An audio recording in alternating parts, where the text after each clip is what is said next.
Cara bikin SIM di Amerika Serikat. Jadi ada dua step untuk bikin SIM di Amerika Serikat. Yang pertama adalah driving permit. Setelah kalian lolos yang namanya driving permit, baru kalian boleh apply yang namanya driver's license. Jadi kalian nggak bisa langsung apply ke driver license, melainkan kalian harus buat yang namanya driving permit duluan. Gimana caranya? Ikutin sekarang. Step 1. Kalian harus buka website resmi Amerika untuk SIM, yaitu DMV atau Department of Motor Vehicle. Nah, karena tiap negara bagian di sini punya aturan SIM yang agak beda, jadi kalian harus cek persyaratan di state kalian masing-masing. Tapi intinya sih sama aja semua.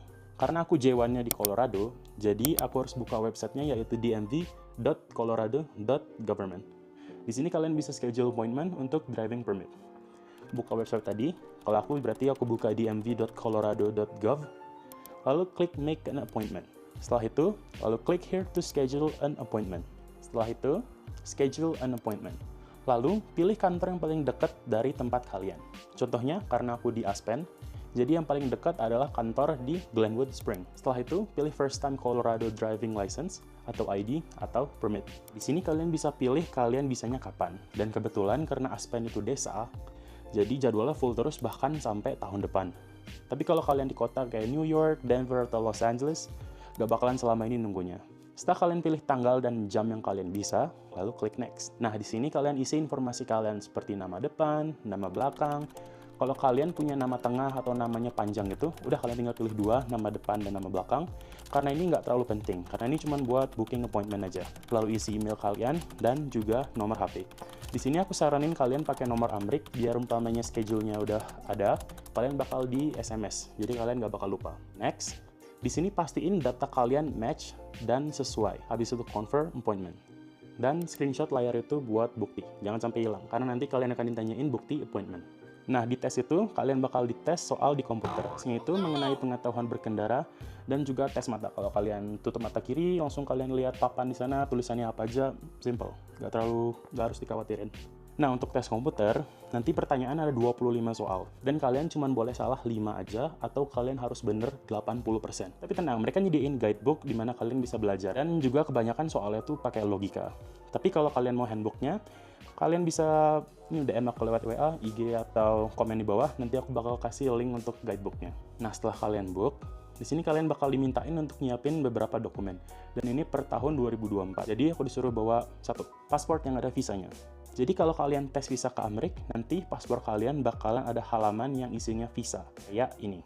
Yang kedua, Social Security Number. Nah, karena ini statusnya aku sebagai pekerja atau J1 di sini, jadi aku diperluin buat yang namanya Social Security Number, atau kayak KTP-nya orang Amerika bisa dibilang. Dan itu berlaku seumur hidup. Tapi kalau kalian di sini sebagai turis, kalian bisa bikin tanpa bikin Social Security Number. Dan aku akan bakal videoin cara bikin Social Security Number kalau kalian baru-baru di sini dan kalian kerja di sini. Yang ketiga, DS 2019.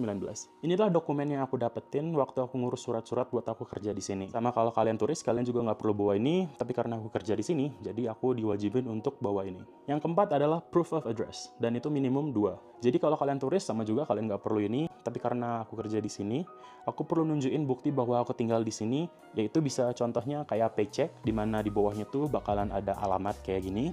Dan juga agreement untuk housing, di mana aku sewa rumah di sini, itu bakalan ada namaku. Nah, setelah kalian siapin ini semua, kalian tinggal belajar buat tes teori driving permit kalian. Jadi kalian datang ke kantor DMV, atau singkat Department of Motor Vehicle, dan bawa dokumen kalian. Nah, nanti kalian akan interview sama officer-nya, dan kalian akan disuruh nyerahin dokumen. Setelah itu kalian disuruh ke ruang komputer, di mana kalian akan jawab soal itu.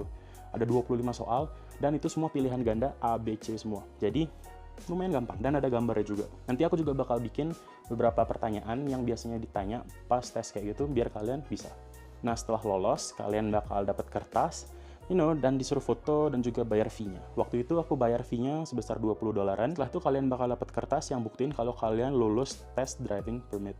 Nanti kartunya bakal nyusul, nanti akan bakal ada kartu kayak gini. Dan kalian sekarang udah legal untuk nyetir di Amerika, tapi kalian harus didampingin sama orang yang punya SIM Amerika. Kalian nggak boleh nyetir sendiri, kalian boleh nyetir kalau di samping kalian itu ada orang yang udah punya SIM Amerika. Selesai part 1. Part 2, bikin driving license. Setelah kalian dapetin yang namanya permit itu, kalian bakalan disuruh book driving test. Karena aku di sini, aku pakai in and out driving, bukan in and out burger, tapi in and out driving. Mungkin di state kalian bakalan beda namanya, tapi biasanya banyak yang nyediain untuk bantu kalian dalam tes nyetir itu. Dimana aku disuruh bawa driving permitku dan apply buat tes nyetir. Nah, di sini aku ada dua pilihan, nyetir pakai mobil sendiri atau pakai mobil mereka. Di sini aku nyaranin banget pakai mobil mereka, karena kalau aku pakai mobil sendiri itu harga $70, tapi kalau pakai mobil mereka itu cuma $80. Jadi aku nggak perlu nyiapin mobil, aku nggak perlu nyewa, nggak perlu apa, lebih simple kayak gitu. Nah, nanti pas di tes itu, bakalan ada orang di samping kita waktu kita nyetir yang nilai semua gerakan kita, termasuk cara muterin setir, cara parkir, cara banyak lah. Nah, di sini banyak banget hal yang kalian harus perhatiin biar kalian nggak gagal driving test. Nanti aku bakal bikin video apa yang harus kalian perhatiin biar kalian lolos. Setelah itu kalian harus dapat minimum skor 20 dari 30. Itu skor paling minim. Dan aku dapat skor paling minim. Setelah kalian lolos, kalian akan digedein kertas kayak gini yang buktiin kalau kalian udah lolos driving test. Setelah itu, sama lagi, kalian ke website DMV, apply hal yang sebelumnya, kalian buka websitenya, bikin schedule appointment, bla bla bla bla bla bla bla, dan first time Colorado driver license. Jadi setelah kalian book, kalian bisa update dari driving permit kalian jadi driving license. Dimana kalian akan disuruh bayar lagi untuk bikin kartu SIM-nya. Pas itu aku bayar $30, tapi beda state bakalan beda harga. Range-nya tuh bisa dari $10 sampai $89 di state Washington. Jadi, itulah step cara bikin SIM di Amerika. Kalau kalian ada pertanyaan, bisa drop di kolom komentar di bawah, follow me on social media, dan juga subscribe. I'll see you soon.